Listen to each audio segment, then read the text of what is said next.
Welcome to Connecting the Community podcast. I am your host, Marj Andre. I will be connecting you to people, organizations, and events that create community. I am creating this podcast in Richmond Hill, an eclectic and very culturally diverse community with lots of trees and streams and interesting people, just up the hill from Toronto. On this podcast, I'm talking with two people from the York Region Food Network, Sarah Luca and Morgan Sage. We're going to talk about their food charter, particularly with Morgan, and Sarah is going to talk about the advancing community wealth and promoting social procurement strategies to improve income security in York Region. Welcome, Sarah and Morgan. Thanks for having us. I am very glad that we found the time to do this. I have lots of questions for you about what this is about. This is a topic that really does interest me. So I'd like to start with both of you introducing yourselves, including telling us how and why you got involved. I can start. First, hi, Marj. Thanks for having us on the podcast. It's great to be here and chatting with you. So I am the food policy coordinator at York Region Food Network, and the bulk of what I do is I manage the York Region Food Council. I started working with York Region Food Network about 5.5 years ago, about a month before the pandemic started. So I slipped right in there. But I had actually learned about York Region Food Network about a year or two prior to that. And as soon as I learned about it, I just loved it. I had ended up meeting with the past executive director, and she really solidified a few ideas for me. And first of all, this is something that I had already known, but food insecurity at its core is an income issue. So just chatting with the past executive director, she talked about what the organization does and yeah, just like the three different kinds of roles that organizations can take around food. And one was food access. So like the immediate need for food and providing that in a very dignified way.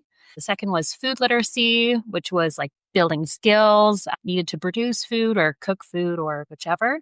And then there was advocacy, which is really meant for long-term change and which is definitely needed when we're talking about eliminating food insecurity. So York Region Food Network does all of that. And as soon as I learned about that, I just latched on and I was like, this is a place I want to work. So when I saw the position open up to coordinate the York Region Food Council, I knew that I wanted to be there. A lot of the importance when it comes to the advocacy work and sort of working just beyond like addressing immediate food needs, which is important. But I also really enjoy working with York Region Food Network because I get to dig into more of some of those like really, I like to call them crunchy topics. I like the systems change, the policy change, the advocacy change that really works at how do we address food insecurity at an upstream level? How do we make sure that we're not there in the first place while also addressing some of these immediate needs that our communities have? So for me, I come from a background that's a lot more rooted in community engagement strategies and community development work. I've worked on some really cool projects,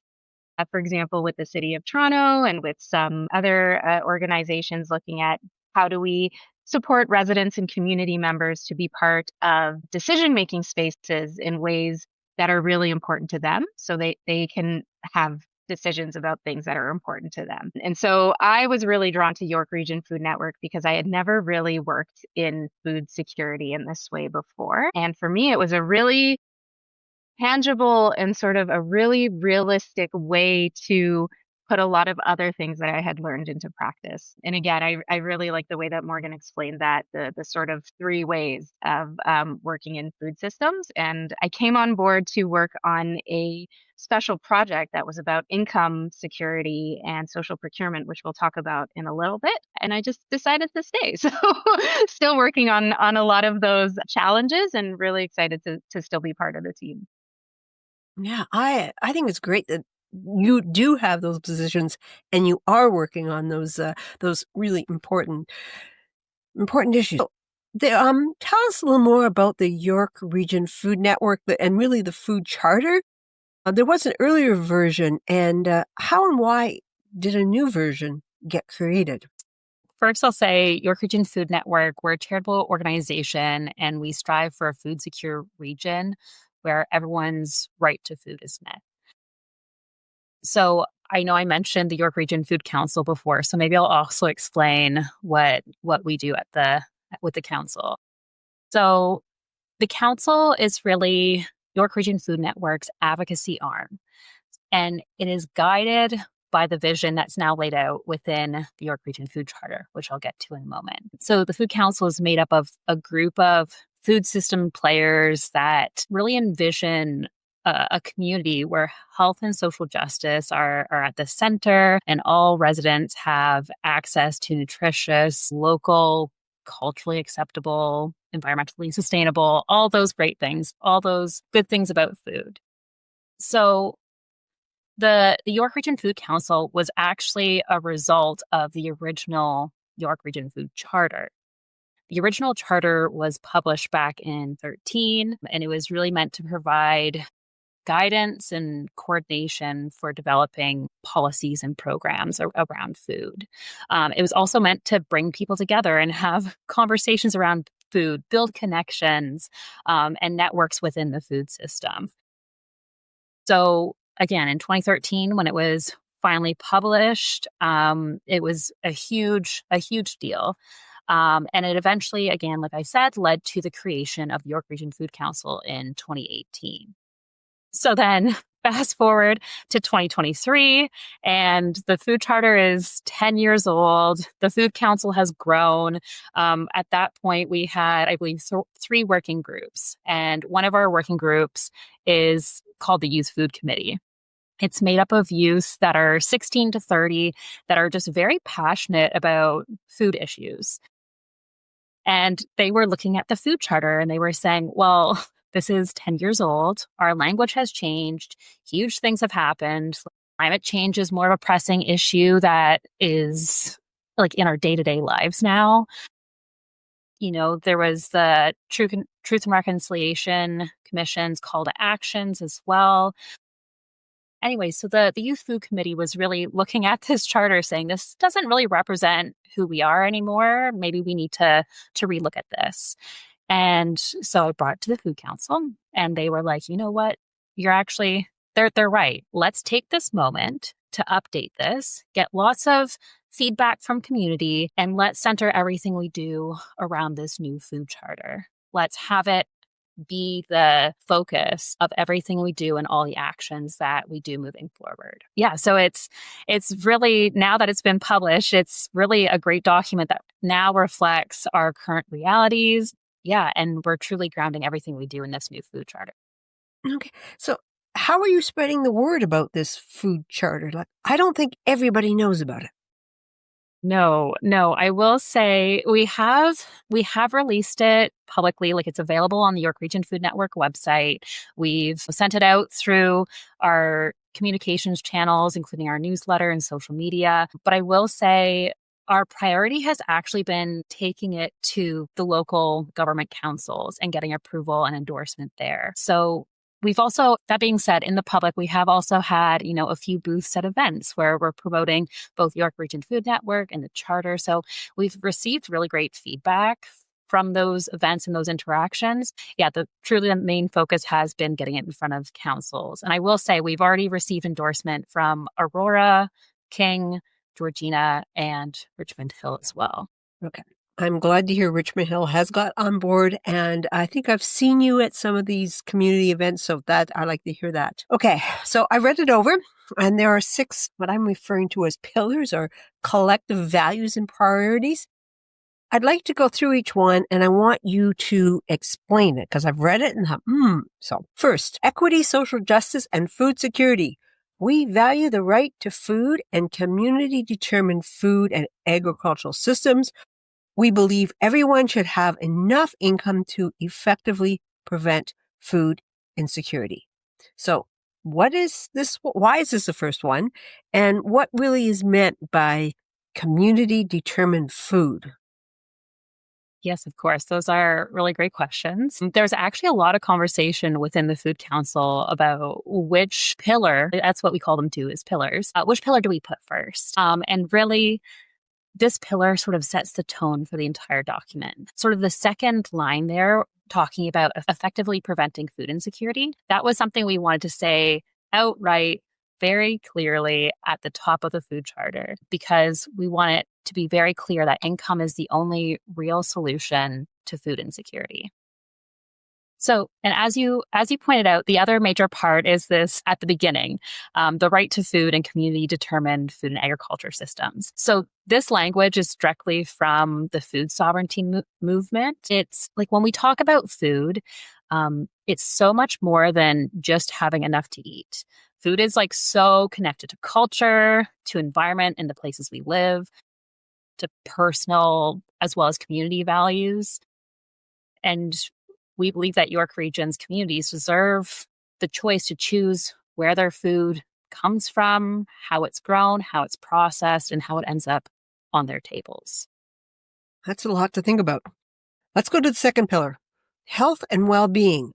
We value the role of food in promoting health, including physical, mental, emotional, cultural, social, and spiritual well-being. So is this saying that food is important for our physical health, but it's much more than just consuming calories? Yes, exactly. Exactly. Food is always more than just consuming calories or even just consuming food itself. Food brings joy. It brings comfort. There's so much power behind food. It allows us to connect both with people when we share food together, but also connect back to cultures and places we come from. I've had a number of conversations with newcomers who have talked about the power of food transporting them back to home and these flavors just reminding them of such positive things from home. So for those who face food insecurity, sort of on the opposite end of it, the mental, physical, and social tolls are all extremely evident. They've been talked about, reported on so many times. For instance, with the mental side of things, there's increased stress and mood disorders. When it comes to social, people will avoid hosting or going out with friends or family because they don't have enough income to do that. And physically, people will have difficulties managing chronic illnesses. And also for severe food insecurity, people who face chronic severe food insecurity are more likely to die sooner. Like their life expectancy decreases by 9 years. So when it comes to food, it really is all of these pieces: the physical, mental, emotional, cultural, social, spiritual. It is all encompassing. Okay. Lots of important things that you've said. Third thing, local agri-food sector. We value the role of agri-food sector in cultivating a strong economy and equitable local food while ensuring environmental sustainability. Now, is this referring to farms, community gardens, backyard gardens? Yeah. So for the most part, because it's talking about the agri-food sector, it is predominantly talking about farms and sort of that local food economy piece. But there's other parts of this pillar that connect to Indigenous knowledge of hunting, harvesting, and gathering.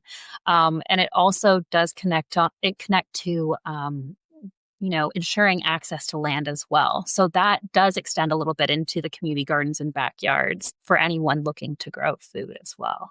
Okay. Fourth one, environmental stewardship. We value a sustainable food system that protects and enhances the natural environment while working alongside First Nations and Indigenous communities. So is the York Region Food Network able to work with local environmental and Indigenous groups?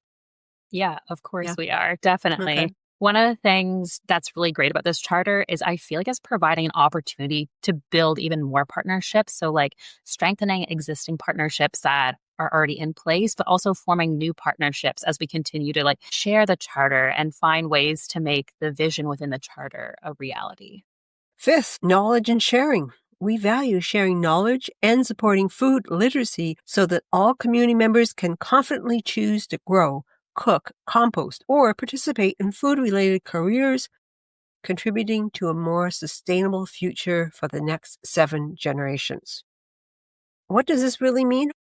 Yeah, so this knowledge and sharing pillar really comes down to the idea of food literacy. It's like it sort of already says, it's everything from knowing where our food comes from to how to prepare the food to how to compost it after we've already eaten it or there's bits remaining. But it's also about the knowledge of like how to make decisions. So I know one of the pieces here that people might have questions about is the next seven generations. So that idea is a First Nations idea, that it's about the decisions that we make today should result in a more sustainable world for 7 generations into the future.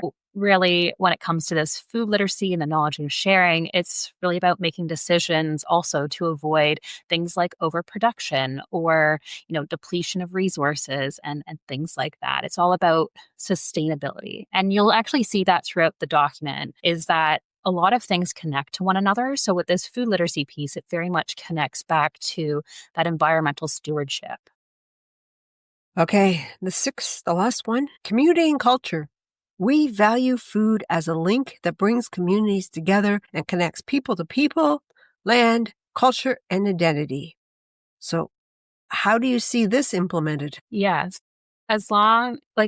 Along with the food charter, the York Region Food Council, we also created an action document, which is meant to act as a kind of toolkit for both the Food Council to use and anyone else who endorses the charter. Just something that people can get inspiration from. So a few of the suggestions that we actually have for this pillar are things like hosting events for youth to learn more about the food system. Also, again, this one's also hosting events, but hosting events and workshops celebrating cultural food and promoting cross-cultural exchange. But then there's things more on the service provider side of things. So for instance, support community organizations in cooking and serving culturally appropriate food or meals by providing resources and learning opportunities. So that's something that's more of a food council task. Okay, wow. I just want to say, wow, it's a lot there. You've articulated it very well. I think it's a very well-written charter, but your responses and explanations were excellent. Now, what are some of the challenges that you've had? Yeah, so challenges, I would say, honestly, getting it out to people is going to be, I think, one of the larger challenges, so to speak, like getting it more recognized, I guess. Like I said, we're going to municipalities, but I want to make sure that this charter is seen by, more than just our elected officials. So there's always so many tasks going on with the food council. And maybe that's just a personal challenge for myself is the not quite having enough time to do everything all at once. So I think the biggest challenge is my own capacity and ability to get things out, to be honest. But I'm really excited to keep getting it out in the ways that I can. And I will keep doing this work and trying to get out in every way I can for the next couple years, to be honest. Okay. This question is for both of you. How can the public, someone listening to this podcast, I would really say get involved? For the work that I'm doing, it's really important to just try your best to support local. Like Morgan mentioned, income is probably the only real solution to food insecurity. And one of the ways that we can really start to work on that is to start to think about the way our local economies work and the way that we support our neighbors and each other and our local businesses. So I always hear from folks that buying local is super expensive, but there are things that you can do that are like quite low cost. I always encourage folks to check out local farms, bakeries, art shops, and tell your friends about local businesses that you know and recommend, leave them a positive review. Attend community meetings is a really, really big one. Like advocate and support local businesses and your local neighbors as much as you can. Learn as much as you can. Come out to free events, hire local freelancers, just think more strategically and creatively about the way that you engage with your community. It's just also about staying connected and supporting in the ways that you can. So what does advancing community wealth and promotional social procurement strategies to improve income security in York Region, like I was quoting, I took a quote That's from a what was really, on the really good website, question. but what does that So really when we talk mean? about advancing community wealth, what we're really talking about is making sure that local dollars work harder for local people and making sure that the money that we spend supports our neighbors, our businesses, and our shared spaces. So just for some stats to sort of help frame this conversation, according to the Canadian Federation for Independent Business, for every $1 you spend at a local business, 66 cents stays within the community. When you purchase at a chain store, that becomes 11 cents. And then when you shop at, your big online retail giants, that drops down to 8 cents. So it may not sound like a lot, but when you think about all the thousands of people spending money every day, it really adds up. And that local money really helps to pay for things like schools and parks and transit and, the infrastructure and green spaces that keep our communities livable and places that we want to be. So local businesses also tend to do things like reinvest into their communities. They're the ones that tend to sponsor, sports teams and local events and festivals, and they donate to charities and nonprofits. They're nimble. They're able to handle challenges as they come up. They know their neighborhoods. They know what supports their neighborhoods need. And that's not to say that we should only be buying local. That's not realistic also, especially like given our economic climate right now. But it's really just about encouraging folks to make choices that are right for them, and to be aware of the way that we're engaging with our local economies and our spending. Well, those are great points. And your stats were, I think, something that we need to be reminded of. I believe I've heard them before, but yeah, thank you for saying it again.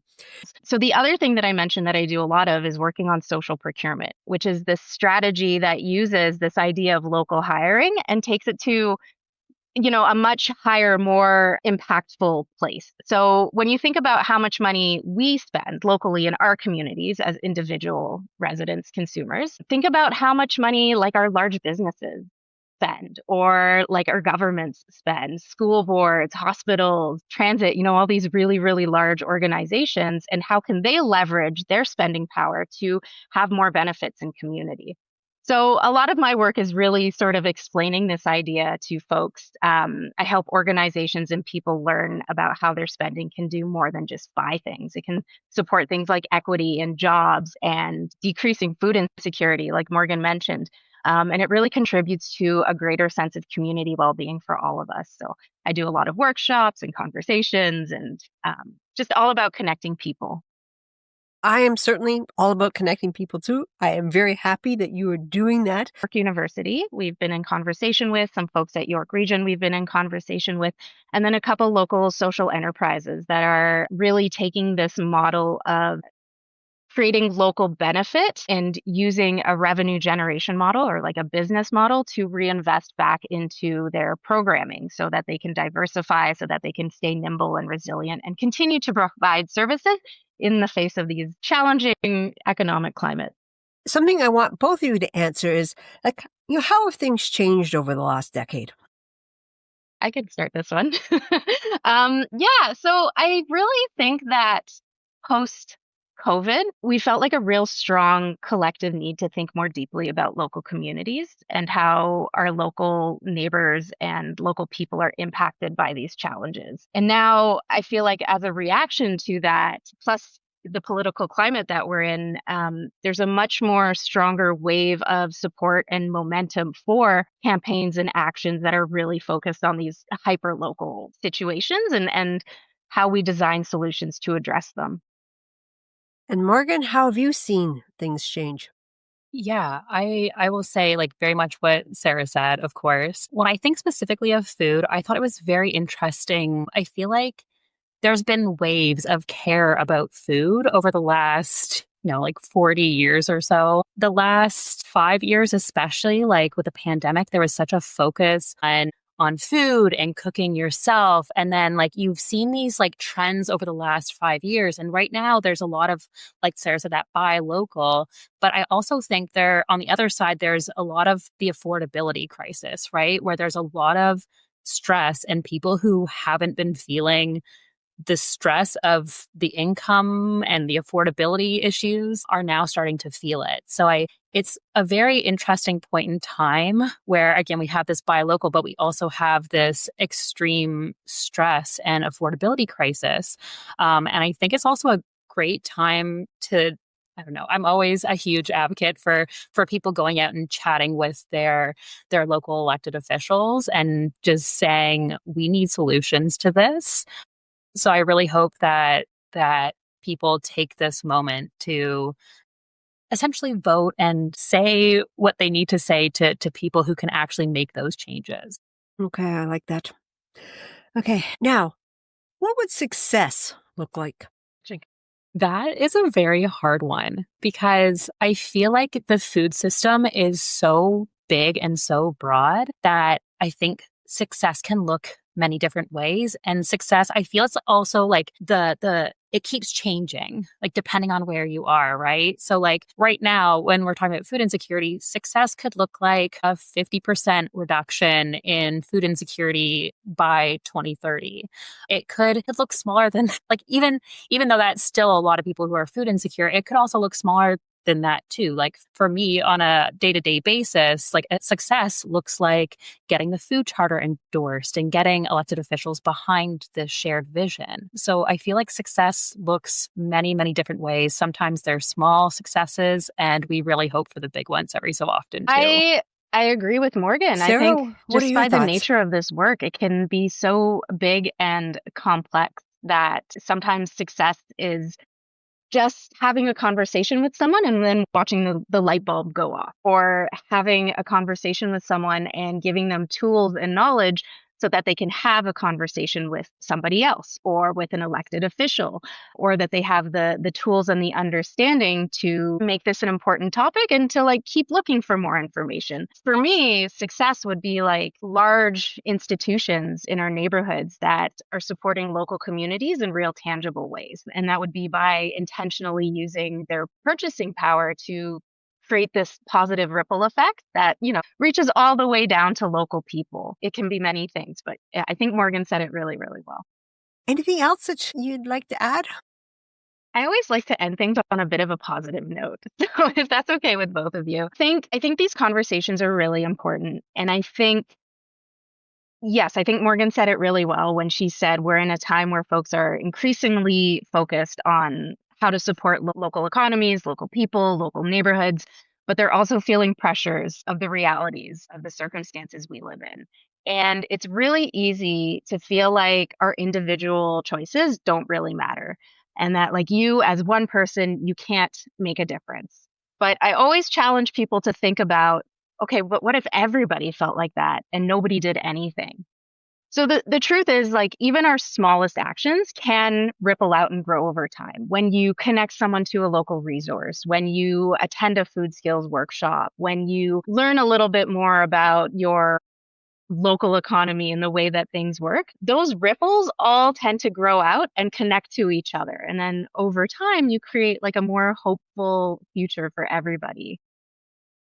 I love that Sarah just ended this on hope. I'm going to come back to the idea of, those little changes or those little actions you can take can have a huge ripple effect. I will also say, I know there's an election coming up next year. Again, it's municipal election. It's one of those things that some people are a little bit apathetic around voting.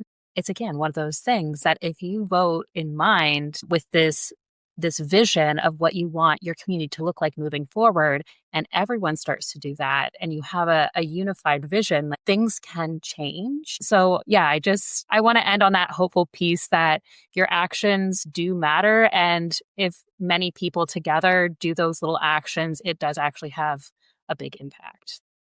Okay. Well, thank you for saying that about municipal election. I am aware that we've got about a year. I do interview all candidates. And so I'm going to come back to you and ask you what sort of questions from your perspective I should be asking them. So yeah, I'll be back in touch with you. So I do end the podcast asking the same question of everyone who's on. I want both of you to name one thing you really like about this community. One thing I really like about the York Region community is that every person I've chatted with is passionate. So they might be passionate about food. They might be passionate about, community organizations or their neighbors or whoever. There's just always so much passion behind everyone I've ever met in York Region. So I just absolutely love Sarah? Is just the diversity around it. To have rural farmland all the way to like a bustling city and everything in between. And I love how there's just so much going on and there's so much to explore and learn and unpack. And it's really exciting in that way. As somebody who's like a very big picture systems level thinker, it's kind of fun to like put all the pieces together and imagine how things play out in different communities. So I like that it's exciting. There's a lot happening all the time. Yeah. I will echo that very much. Okay. Well, thank you, Morgan and Sarah. Thank you for listening. I would very much appreciate you sharing this podcast. Consider emailing me at Marj, M-A-R-J, at marjandre.com. I welcome suggestions for podcast guests. Stay well, stay connected.